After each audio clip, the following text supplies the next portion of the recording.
Dalam Al-Quranul Karim, Allah Ta'ala juga menekankan ilmu akhlak. Jadi ilmu akhlak ini masuk juga kepada ilmu tasawuf. Di zaman kita sekarang ini banyak kehilangan, kita banyak kehilangan akhlak yang mulia. Kalau ilmu banyak, orang pandai itu setiap masa itu banyak, tapi tata krama itu berkurang. Tata krama itu berkurang. Yang muda tidak lagi hormat kepada yang tua. Kemudian murid tidak hormat lagi kepada guru. Kemudian anak tidak lagi hormat kepada orang tua. Ini zaman sekarang terjadi banyak. Maka ilmu ini adalah ilmu yang sangat penting, yang Nabi SAW katakan, innama bu'ithu liutammima sholihal akhlak. Saya diutus untuk menyempurnakan kebaikan akhlak, kata Nabi Muhammad SAW. Atau riwayat yang lain mengatakan, innama bu'ithu liutammima makarimal akhlak. Saya diutus untuk menyempurnakan kemuliaan akhlak, kata Rasul sallallahu alaihi wasallam. Jadi ini harus kita perhatikan. Nah, alhamdulillah kita punya ulama-ulama terdahulu, mereka ini punya perhatian khusus tentang akhlak, karena memang substansi Islam itu akhlak. Sehingga Nabi pernah ditanya, apa itu agama Islam? Nabi katakan husnul khuluq. Ditanya lagi, apa itu Islam ya Rasulullah? Nabi menjawab husnul khuluq. Sampai 3 kali Nabi mengulang-ulangnya, yaitu substansi daripada ajaran Islam adalah akhlak yang baik. Makanya para ulama menyusun kitab-kitab tentang pendidikan akhlak. Kalau kita baca kitab yang sangat bagus tentang akhlak, namanya Akhlak lil Banin. Akhlak lil Banin. Mungkin orang-orang yang usianya 40-50 tahun yang lalu, kalau belajar di madrasah-madrasah, di pesantren-pesantren, mereka kenal kitab ini. Ini karya Syekh Umar Baroja. Syekh Umar Baroja itu beliau punya kitab itu 4 jilid, juz 1, juz 2, juz 3, juz 4. Dan luar biasa, dalam kitab tersebut membahas tata krama, akhlak. Kalau digunakan dan diamalkan, ini luar biasa. Anak-anak kita menjadi anak-anak yang berakhlak. Namanya Akhlak Al-Akhlaku lil Banin, Syekh Umar Baroja, ya, di Surabaya. Namun kitab ini dipakai sampai ke Mesir, padahal yang menyusun tinggalnya di Surabaya. Tapi kitabnya dipakai sampai di luar negara Indonesia, dipakai di Mesir, dipakai di Malaysia, di beberapa tempat itu dipakai kitab Al-Akhlak lil Banin. Kemudian ada kitab juga tentang akhlak khusus untuk mendidik anak-anak. Itu karya Imam Ghazali. Imam Ghazali punya kitab tentang mendidik anak-anak agar berakhlak mulia. Judulnya Ayyuhal Walad, wahai anak, judulnya. Ya, beliau lahir 450, meninggal 505 Hijriah. Itu juga luar biasa. Mendidik bagaimana akhlak mulai dibangun, mulai dididik sejak dini, sejak anak-anak. Karena ada perumpamaan, kalau dari kecil kita tidak didik dengan baik dan dia tumbuh dengan akhlak yang buruk, maka akan sulit kita merubahnya. Sulit kita merubahnya.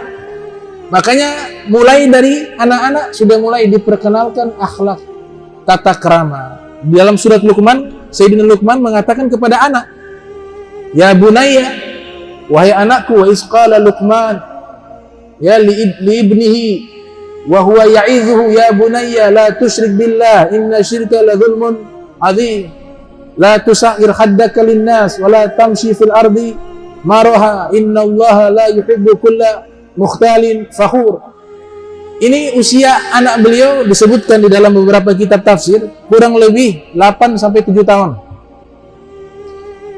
Di usia 8 atau 7 tahun tersebut, Sayyidina Luqman sudah mendidik anaknya. Pertama membahas tentang akidah, la tusyrik billah.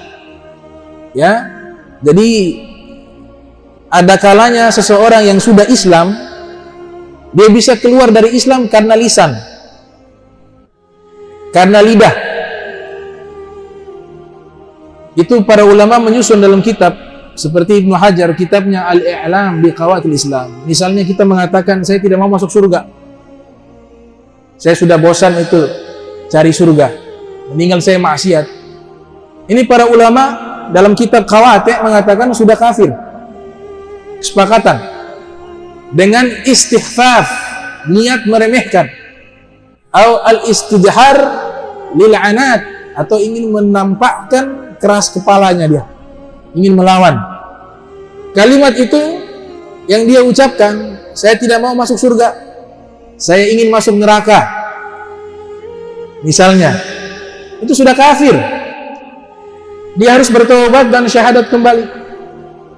Atau mengatakan, kenapa harus sholat? Bikin capek saja. Sholat tidak wajib, kafir. Jadi lisan ini bisa membatalkan keislaman seseorang. Makanya lisan ini merubah status hukum. Kita nikah, yang merubah istri menjadi halal dan haram hanya ucapan, ijab qabul. Dari ucapan itulah merubah status yang tadinya haram menjadi halal. Demikian Islamnya kita bisa lepas dari lisan. Maka ini hati-hati, tidak boleh dibuat bercanda kalau agama.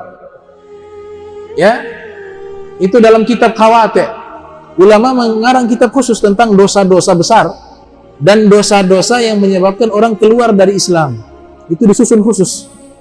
Saya dapati 3 kitab yang sangat komplit membahas hal tersebut. Yang pertama kitabnya Az-Zahabi, lahir 673 Hijriah, meninggal 748 Hijriah, punya kitab namanya Al-Kabair, dosa-dosa besar. Itu beliau membahas dosa-dosa yang besar dan dosa-dosa yang menyebabkan orang keluar dari Islam. Kemudian juga yang kedua ada kitab karya daripada Ibnu Hajar Al-Haytami. Ibnu Hajar Al-Haytami, judulnya Al-I'lam Biqawati'il Islam. Situ beliau bahas juga dosa-dosa lisan yang menyebabkan orang keluar dari Islam.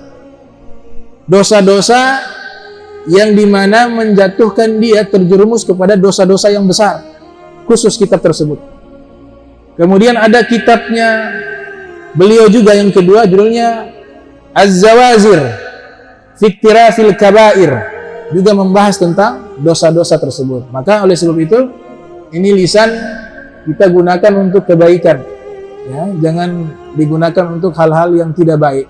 Itu dihisab oleh Allah Ta'ala dan bisa membatalkan keislaman kalau kita menghina, ya, menghina ajaran-ajaran Allah, menghina ajaran-ajarannya Nabi Muhammad Sallallahu Alaihi Wasallam.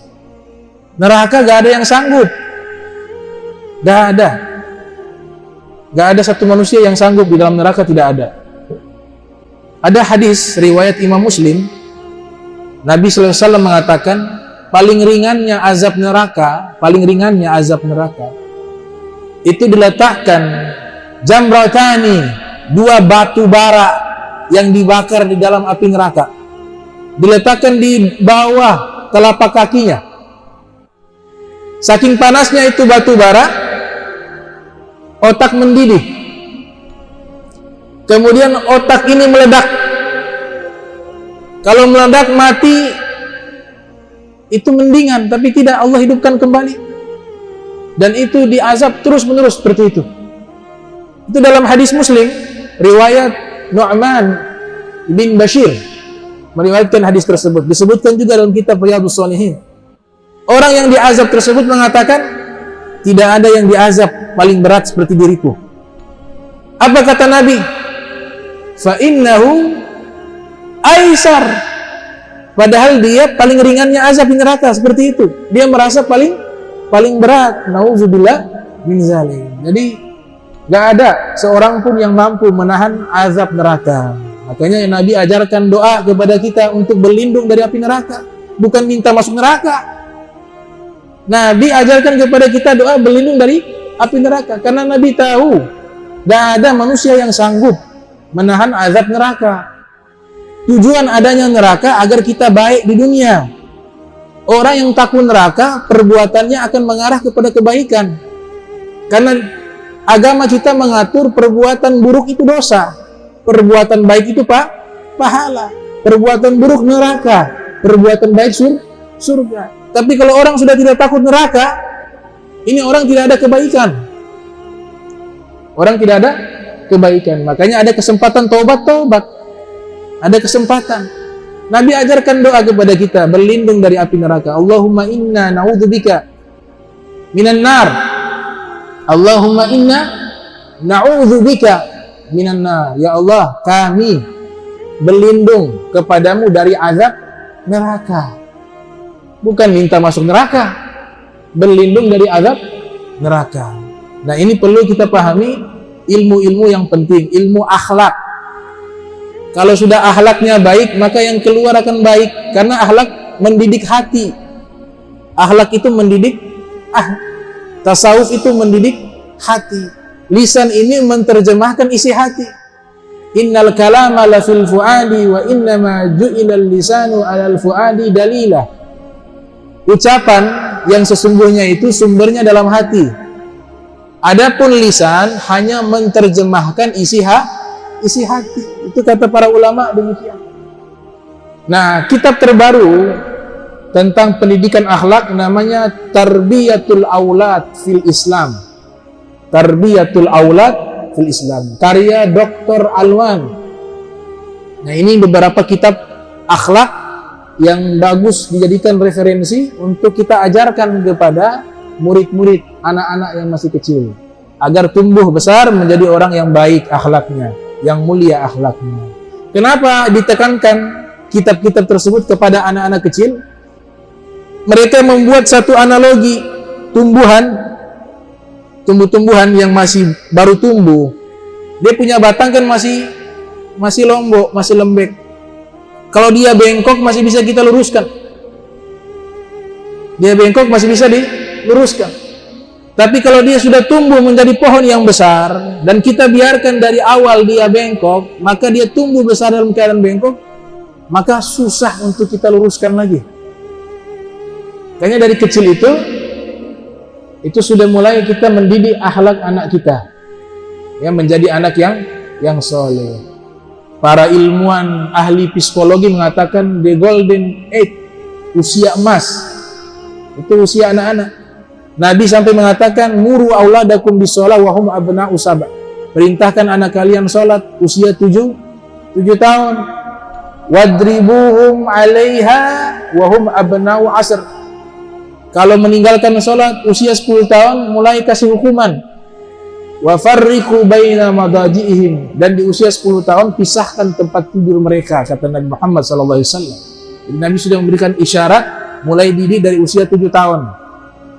Mulai usia 7 tahun sudah mulai dididik anak tersebut sehingga menjadi anak yang soleh.